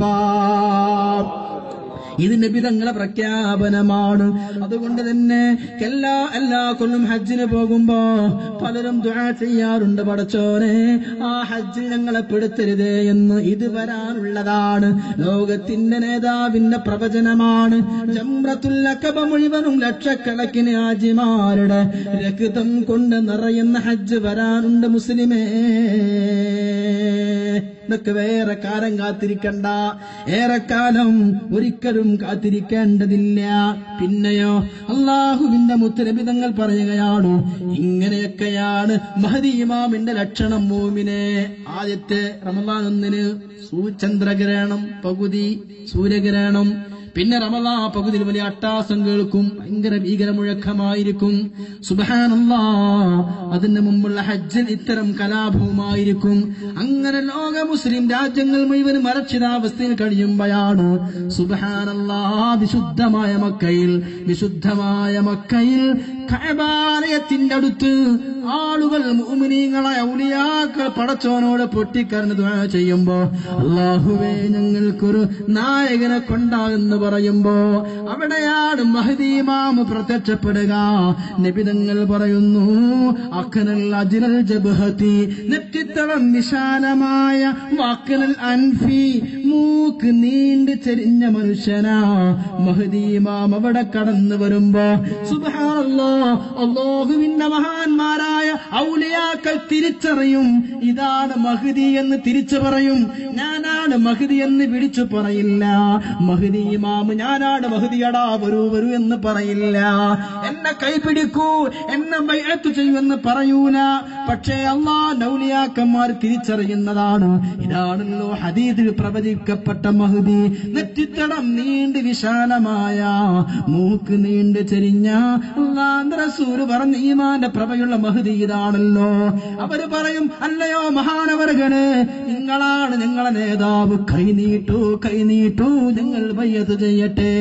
മഹ്ദി ഇമാം പറയും, ഇല്ല ഇല്ല ഞാനല്ല എന്ന് പറഞ്ഞ് ഏൽക്കാതെ പിന്തിരിയുമ്പോ ഔലിയാക്കന്മാര് പൊട്ടിക്കരഞ്ഞ് പറയുന്നതാണ്, അങ്ങിത് പറയരുത്, ഞങ്ങളുടെ രക്തം നിങ്ങളെ കയ്യിലാണ്, മുസ്ലിം ലോകത്തിന്റെ രക്ഷ നിങ്ങളെ കയ്യിലാണ്, ഞങ്ങളെ ഭയം നിങ്ങളാണ്, പിന്തിരിയരുത്, ഒരിക്കലും പിന്തിരിയരുതെന്ന് പറഞ്ഞുകൊണ്ട് നിർബന്ധിക്കുമ്പോ സുബ്ഹാനല്ലാഹ്, മഹ്ദി ഇമാമിന്റെ ഒരു കൈ കഅബാലയത്തിന്റെ വാതിലിലും മറ്റേ കൈ നീട്ടിക്കൊടുക്കുമ്പോ അല്ലാഹുവിന്റെ ഔലിയാക്കന്മാരെ പ്രഗൽഭരായ അബ്ദാലിങ്ങൾ മഹ്ദി ഇമാമിന്റെ കൈ പിടിച്ച് ബൈഅത്ത് ചെയ്യുകയാണ്.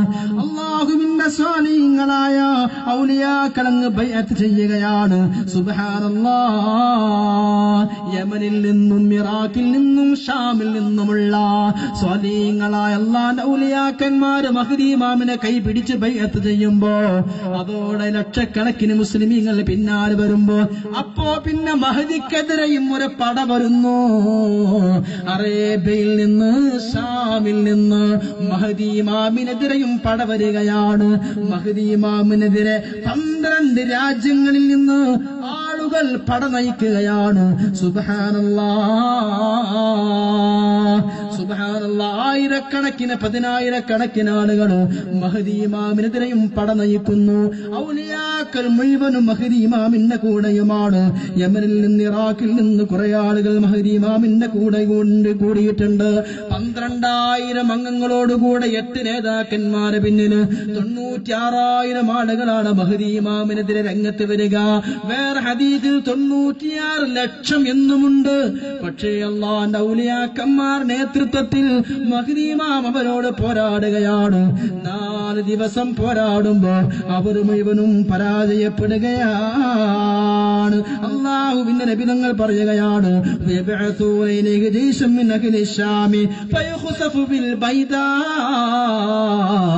മഹ്ദി ഇമാമിനെതിരെ ആളുകൾ രംഗപ്രവേശനം ചെയ്യുമ്പോ അല്ലാഹു അവരെ ഭൂമിയിലേക്കായിട്ടും അല്ലാഹു അവരെ കൊണ്ട് ഭൂമിയെ വിഴുങ്ങിപ്പിക്കും, ഭൂമി അവരെ വിഴുങ്ങും.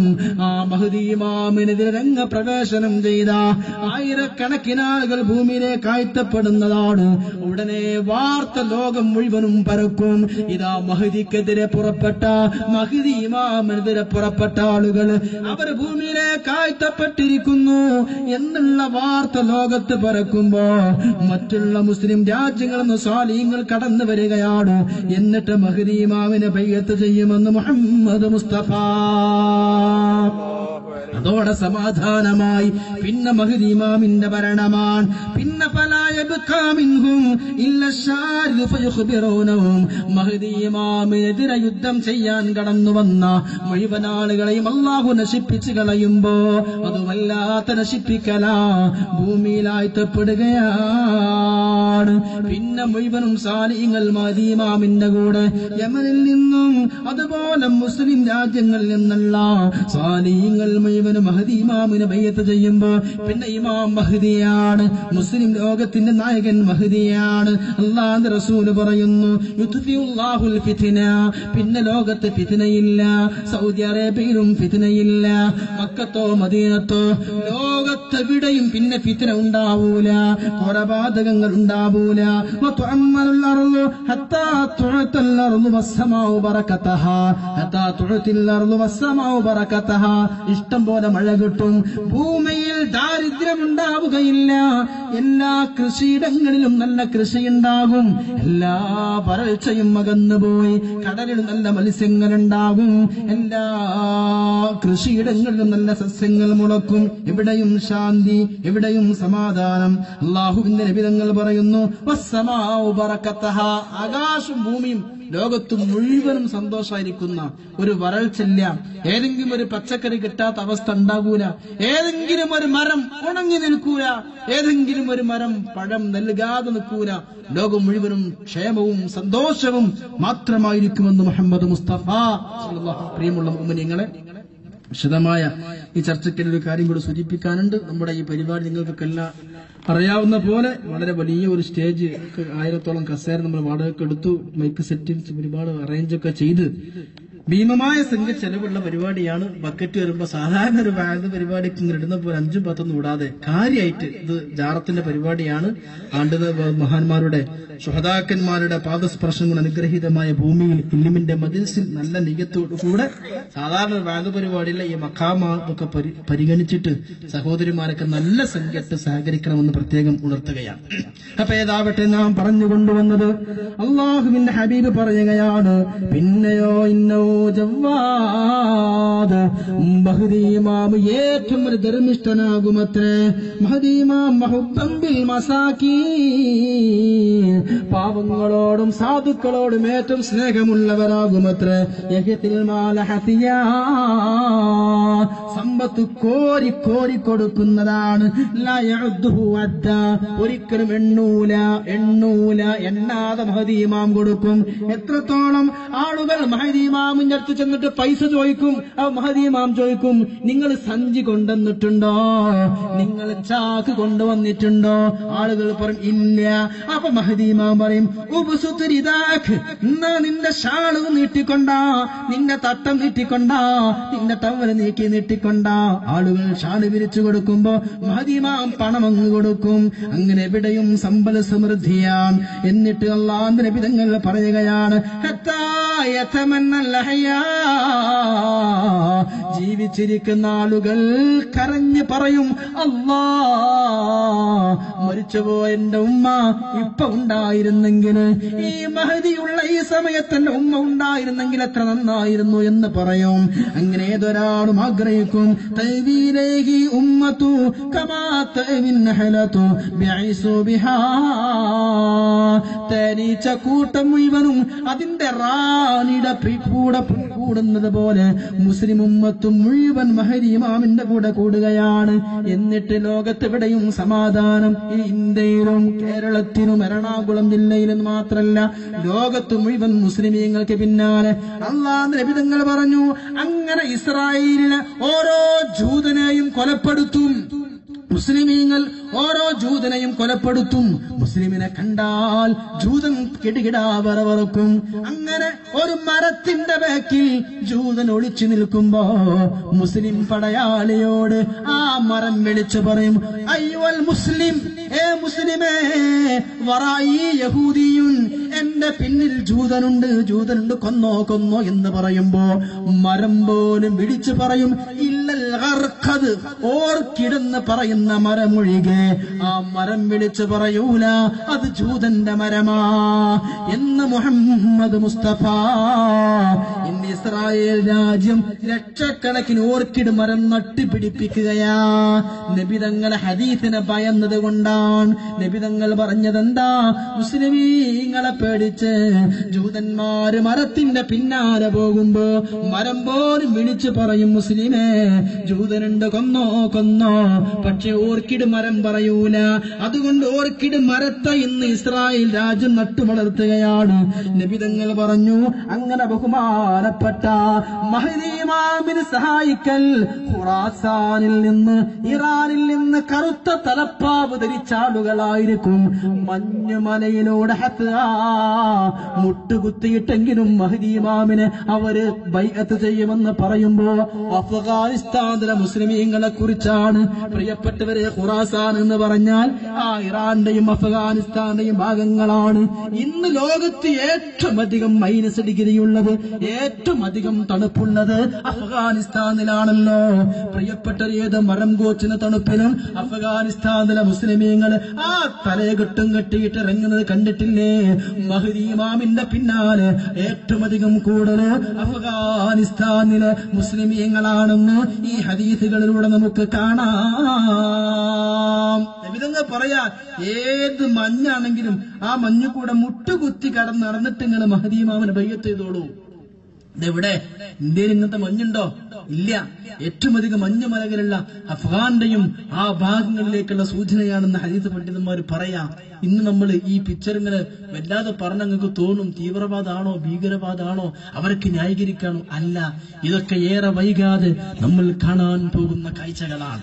കഴിഞ്ഞില്ല, നബിതങ്ങൾ പറയുകയാണ്, അങ്ങനെ മഹ്ദി ഇമാമിന്റെ പിന്നാലെ മുസ്ലിമീങ്ങൾ കൂടി. അന്ന് മഹ്ദി ഇമാമിന്റെ കേന്ദ്രം ഫുസ്താത്തുൽ മുസ്ലിമീൻ നബി ശർഖി ഡമസ്കസ് ആയിരിക്കും. അങ്ങനെ ഹത്താ യഫ്തഹർ റൂം, മഹ്ദി ഇമാമിന്റെ സൈന്യം, മഹ്ദി ഇമാമിന്റെ പിന്നാലെ മുസ്ലിമീങ്ങളുണ്ട്. ആദ്യമായിട്ട് റൂം കീഴടക്കുന്നതാണ്. അമേരിക്കയും ബ്രിട്ടനും കീഴടക്കുന്നു. ഫയസ്തഫ്തിഹൂനൽ ഖുസ്തന്തീനിയ, കോൺസ്റ്റാന്റിനോപ്പിൾ കീഴടക്കുന്നു. അല്ലാഹുവിന്റെ നബിതങ്ങൾ പറയുന്നു, മാത്രമല്ല പിന്നെ മുസ്ലിമീങ്ങൾ കീഴടക്കുന്നത് എവിടെയെന്നറിയണോ? അള്ളാഹുവിന്റെ ഹബീബ് പഠിപ്പിക്കുകയാണ്, നിങ്ങൾ ഇറാൻ കീഴടക്കുന്നതാണ്. പിന്നെ നിങ്ങൾ പല രാജ്യങ്ങളും കീഴടക്കും. നിങ്ങൾ ചൈനകളും റഷ്യയും ജപ്പാനും മംഗോളിയയും കീഴടക്കും. റഷ്യ മുസ്ലിമീങ്ങൾക്ക് കീഴിലാകും, ജപ്പാൻ മുസ്ലിമീങ്ങൾക്ക് കീഴിലാകും, അതുപോലെ മുഴുവൻ രാജ്യങ്ങളും മുസ്ലിമീങ്ങൾക്ക് കീഴിലാകും. അല്ലാഹുവിന്റെ നബിതങ്ങൾ പിന്നെ പറയുന്നു, അങ്ങനെ 80ഓളം കൊടികൾക്ക് കീഴിലോ മഹ്ദി ഇമാമിന്റെ കൂടെ ആളുകൾക്ക് അങ്ങ് അണിനിരക്കുന്നതാണ്. ഇവിടെയും സമാധാനം. ഏത് രാജ്യവും മാനം കുത്തിയ മുഴുവൻ മുസ്ലിമീങ്ങൾക്ക് വല്ലാത്ത ഭംഗിയായിരിക്കും. അന്ന് ഞാനോ നിങ്ങളോ ഉണ്ടാകാൻ സാധ്യതയില്ല. പക്ഷേ നിങ്ങളൊന്ന് ആലോചിച്ചു നോക്കൂ, ആരെങ്കിലും അക്രമമില്ല, അനാചാരങ്ങളില്ല, വ്യഭിചാരങ്ങളില്ല, അന്ധകാരങ്ങളില്ല, അനീതിയില്ല. എല്ലാം ഇസ്ലാമിന് കീഴിൽ, എല്ലാം ഒരേ ഇമാം, ഇമാമുന മഹ്ദി, എല്ലാം അദ്ദേഹത്തിന്റെ കീഴിൽ. പക്ഷേ പ്രിയമുള്ള മൂമിനെ, നിങ്ങൾ ചിന്തിക്കണം, കഴിഞ്ഞില്ല. അള്ളാഹുവിന്റെ മുത്തുനബി തങ്ങൾ പറയുകയാണ്, എല്ലാം മഹ്ദി ഇമാമിന്റെ പിന്നിൽ വരും, എല്ലാ മഹ്ദി ഇമാം കീഴടക്കും. ലോക മുസ്ലിമീങ്ങൾക്ക് മൊത്തം നേതൃത്വം കൊടുത്ത് മഹ്ദി ഇമാം ഭരിച്ചുകൊണ്ടിരിക്കുമ്പോ എത്രയെന്നറിയണോ?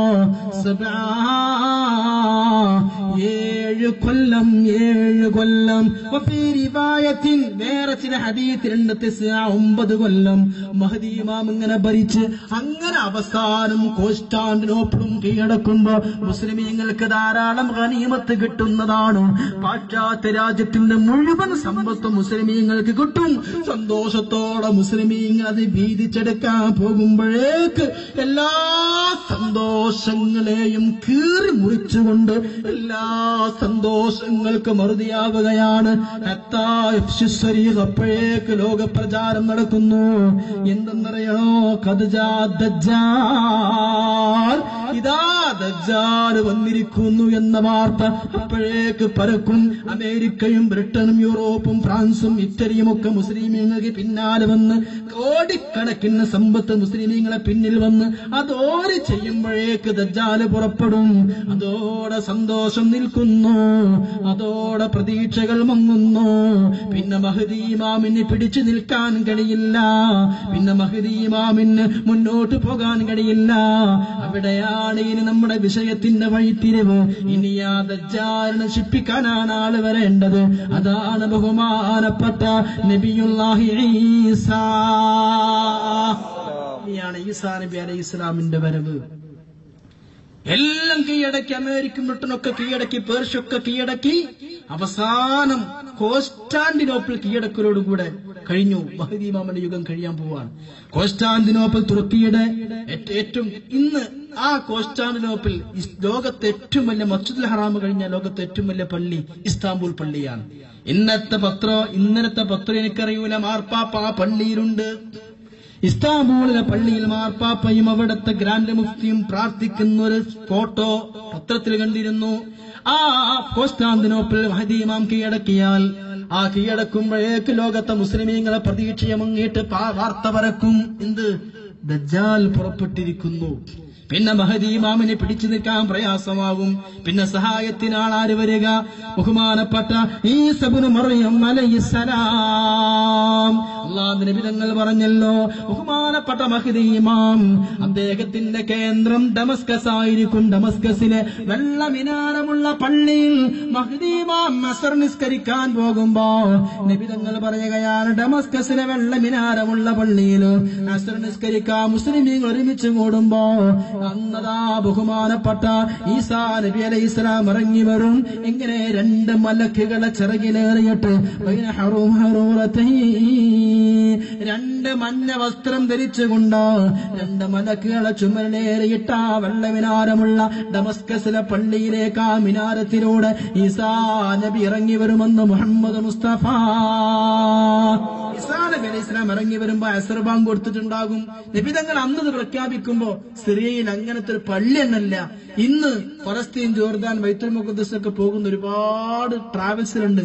പോയാൽ അറിയാം, ഇന്നും സിറിയയിൽ ഡമസ്കസിൽ ആ വെള്ള മിനാരമുള്ള പള്ളി ഇന്നിവിടെ ഉണ്ട്. നൂറ്റാണ്ടുകൾക്ക് മുമ്പ് നബി തങ്ങൾ പ്രഖ്യാപിക്കുമ്പോ ഈ വെള്ള മിനാരമുള്ള പള്ളി അന്നില്ല, ഇന്ന് ആ പള്ളി ഉണ്ട്. ആ മിനാരത്തിലൂടെ ഇറങ്ങും. അപ്പൊ അസ്ർ നിസ്കാരം ബാങ്ക് കൊടുത്തിട്ടുണ്ടാവും, ഇഖാമത്ത് കൊടുത്തിട്ടില്ല. അപ്പോഴാ ഈസാ നബി ഇറങ്ങി വരിക. ഈസാ നബിയെ കാണുമ്പോ മഹദി ഇമാം പറയും, സല്ലി ബിനാ. ഈസാ നബിയെ നിങ്ങൾ നിൽക്കൂ, ഇമാമത്ത് മിഹ്റാബ് നിങ്ങൾക്ക് പറയും. ഈസാ നബി പറയും, ഇല്ല ഇല്ല, ഞാൻ നിൽക്കില്ല, നിങ്ങൾ തന്നെയാണ് നേതാവ്. അവിടെയും നബി തങ്ങളെ പേരെ കുട്ടിക്കാണ് സ്ഥാനം. ഈസാ നബി ഇമാമത്ത് നിൽക്കൂല. അങ്ങനെ മഹദി ഇമാം ഇമാമ് നിൽക്കുന്നു. അങ്ങനെ അല്ലാഹു അക്ബർ നിസ്കാരം തുടങ്ങുകയാണ്. ഈസാ നബി അലൈഹിസ്സലാം പിന്നിലുണ്ട്. അങ്ങനെ അസ്ർ നിസ്കാരം സലാം വീട്ടുന്നു. സലാമു അലൈക്കും വറഹ്മത്തുള്ളാഹ്. ഡമസ്കസിലെ വെള്ള മിനാരമുള്ള പള്ളിയിൽ അസ്ർ നിസ്കാരത്തിന് സലാം വീട്ടി. മുമ്പിൽ ഇമാം മഹദി ഇമാം, ബാക്കിൽ ഈസാ അലൈഹിസ്സലാം. അപ്പോഴേക്ക് ലോകം മുഴുവൻ നാശം വിതച്ചുകൊണ്ട് മസീഹുദ് ദജ്ജാലും ബാക്കിയുള്ള സംഭവങ്ങൾ ഇൻഷാ അല്ലാഹ് നമുക്ക് നാളെ പറയാം. അല്ലാഹു നാഫിയായ ഇൽമ നൽകുമാറാകട്ടെ.